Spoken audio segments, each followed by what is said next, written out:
Κουνούπι. Εσύ πότε είναι ψηλήφθητο. Τι κάνει ρε μάλακα, τραβάει αυτό. Μαλάκι. Τραβάει το μαλάκα. Λέγε τη μαλακία σου. Μαλάκες πάμε ξυνώσει 2 ώρες. Βασίλη σταμάτα γιατί θα μπω στο κουκκούδια τώρα. Πες τι να φύγουμε άντε. Κάνουμε και εγώ στο βίντεο. Θα σας πω κάτι παιδιά μου. Με αυτά τα άσπρα τα μαλλιά που έχω, θα σας πω 2 σοφές κουβέντες.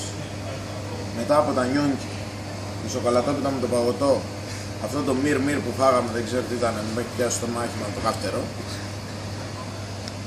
Το ιδανικό για να χωνέψεις είναι ξινόγαλο με μεζέ με κουλούρι. Ξινόγαλο δροσάτο με μεζέ. Πες μας τι κουλούρι είναι. Κουλούρι είναι από τους αθηναϊκούς φούρνους εδώ. Αττικούς φούρνους. Κάνουμε και λίγο διαφήμιση. Τσάμπεν φούρν. Τσάμπεν φούρν.